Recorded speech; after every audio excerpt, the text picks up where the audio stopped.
1000. Let's move on to this story as well. Liz Truss came in with a blaze of glory, with all sorts of promises, as did her opponent in those final weeks, Rishi Sunak. And she talked about lifting the ban on fracking. Apparently this is going to go ahead, despite a leaked government report which suggests that little progress has been made in reducing and predicting the risk of earthquakes caused by the practice.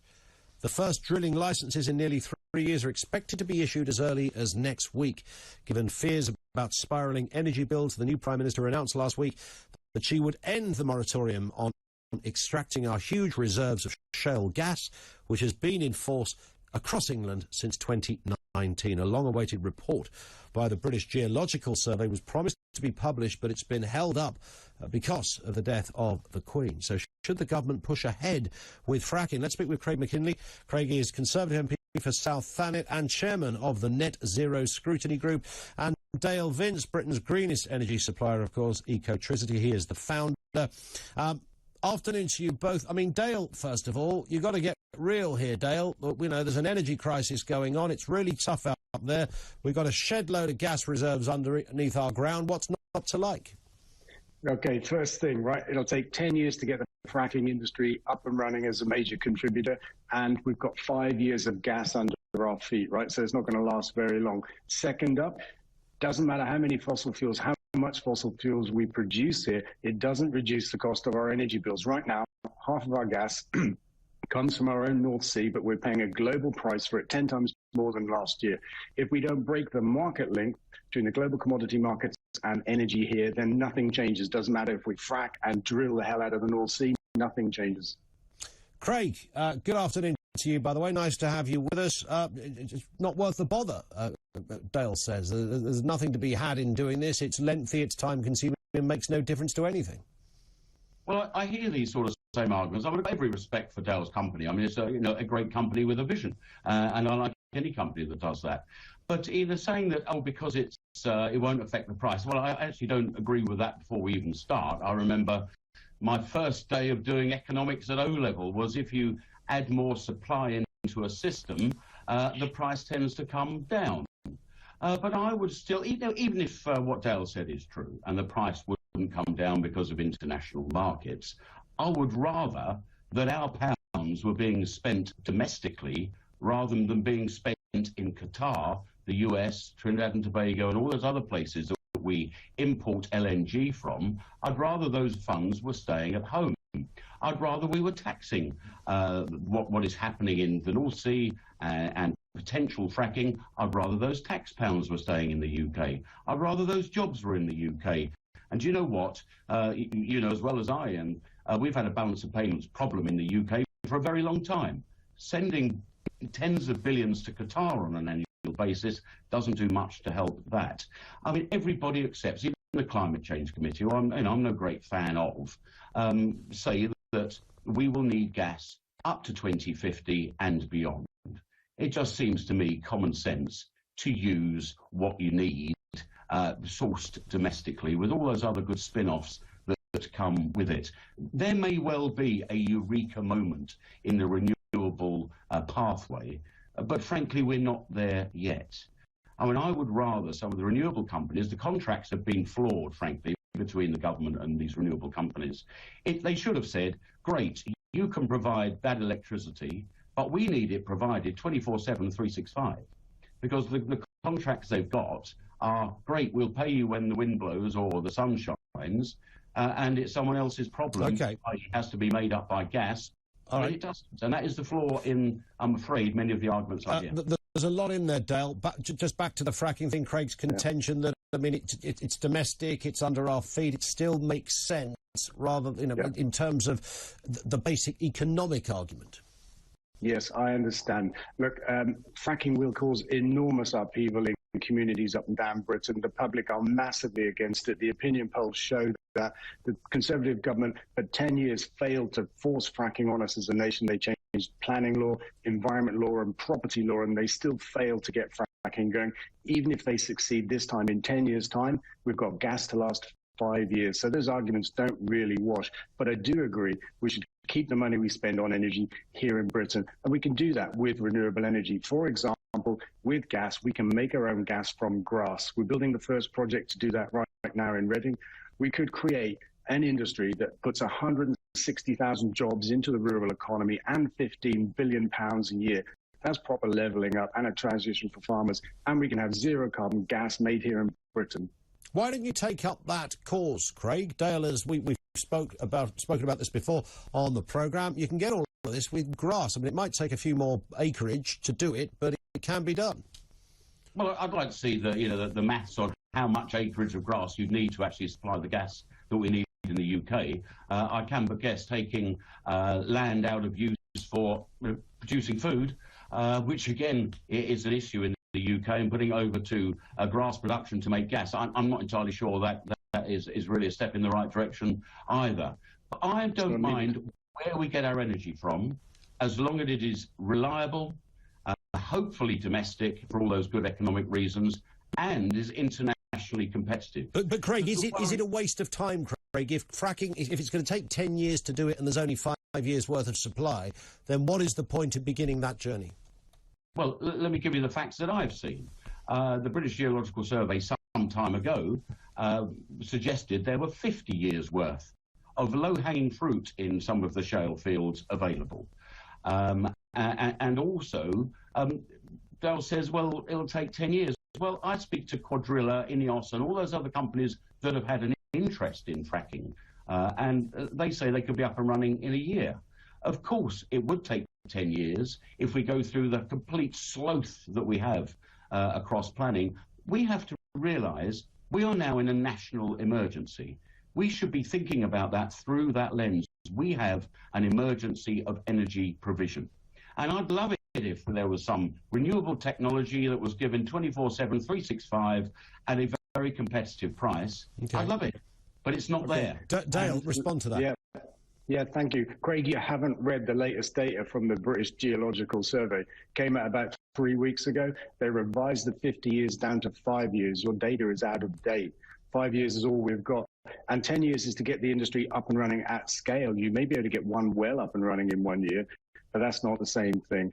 And in any case, this is a crisis. It is a national emergency, but fracking can't solve it. It's a crisis of fossil fuels, and you can't solve that with more fossil fuels. But Craig did make the point, Dale, that, you know, if there was this kind of eureka moment, I mean, you mentioned grass, as it stands, it's all a little bit kind of uncertain in terms of renewables. There's huge question marks, it seems. The smart money would say, look, if it was that easy, all of these big companies would just be doing it.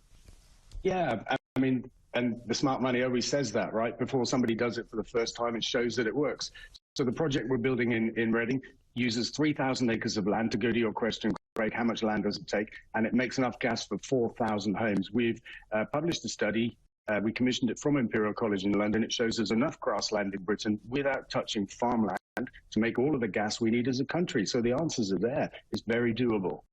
And we can create a new industry. Yeah. There go. There. I mean, you know, great. If this is the eureka technology, I'm all ears. But 3,000 acres for 4,000 people, that doesn't really stack up to homes, Craig. You're talking about an acre per person. We've got 65 million people in this country. No, Craig, you're making mistakes. 5 million acres. That's bad maths, right? 3,000 acres for 4,000 homes is 3/4 of an acre per home, and a home is more than one person. And the study says, absolutely, we have enough acres for all of the homes in Britain and all of the business in Britain. This could be the moment, Craig McKinley, when you take that walk away from the net zero scrutiny group. You're almost like crossing the floor in some respects. Are you ready for that journey, Craig? I'm not ready yet until there are technologies that really work. I mean, you and I think we're probably a similar age. When I was in short trousers, we were hoping for fusion around the corner. We're still talking about fusion around the corner. There are 4 fundamentals in our life and our lifestyle, and that is plastics, steel, ammonia, and also cement. There are no other means by which we can produce those fundamentals for life without a heavy reliance on hydrocarbons. Just give us I wish it were not so, but okay. This is a fact of life. 2 final questions. Use it. All right. one for you, Dale. Just respond to that. There are some irredeemable facts here, says Craig, and, you know, we might like the idea of finding alternatives. They just ain't there. Bioplastics exist. Steel made with hydrogen instead of fossil fuels exists. Fertilizers made without fossil fuels exist. It's a byproduct of green gas mills. Is a natural fertilizer. And I forget the fourth one, but, you know, I'm sure it's also wrong. And just a final point to you, Craig, and it would be remiss not to mention this, of course, that the whole fracking thing does breach a 2019 manifesto pledge, doesn't it? Surely you've already done that with national insurance. You don't want to breach another one. Well, I didn't vote for the national insurance rise. I was one of a few that didn't. I think manifestos are important, of course, but you know, doesn't matter if you break them. The moratorium. How can we allow all sorts of other industries to have a higher seismic activity, including you know, thermal energy in Cornwall, allowed a far higher seismicity than we allow fracking. We allow it throughout our life in building works, all sorts.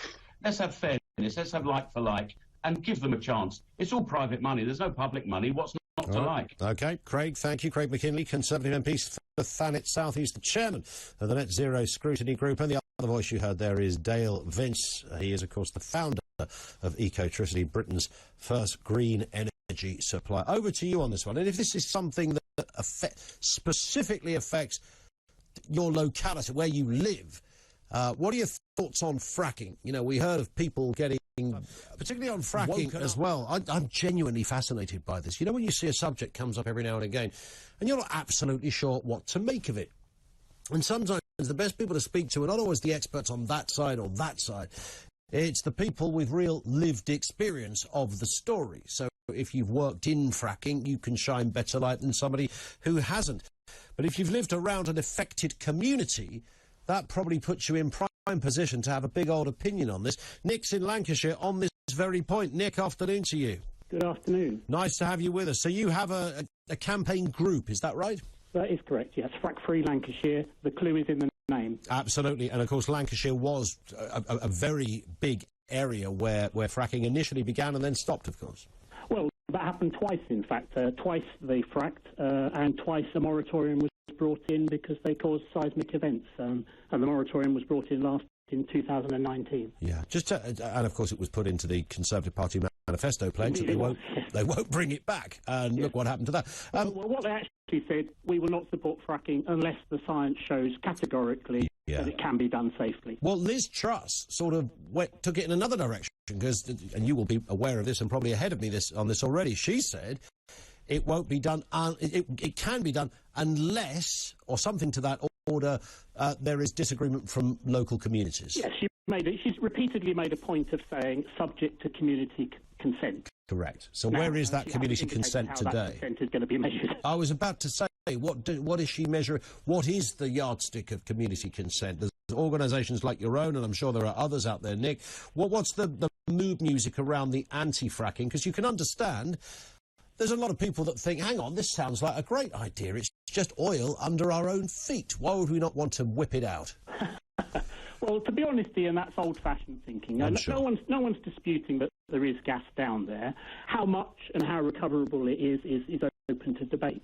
But the point is, we're in a climate crisis. We need to be weaning ourselves off fossil fuels, not launching a brand new industry. So that's our feeling, is this is going against a manifesto pledge, as you said, but it's also flying in the face of all the scientists saying we're facing a climate crisis. So do you sense that the people that support your group, Nick, are doing so because they're environmentalists, or they're doing so because they think this is just darn dangerous? You know, we heard of people falling out of bed because of the rumbles around fracking. What's the truth of all of that? There's a variety of motives. I think some people regard this as an important issue about an attack on democracy, because when fracking came in last time, every level of local government said no to it, and the government overruled it. Yeah.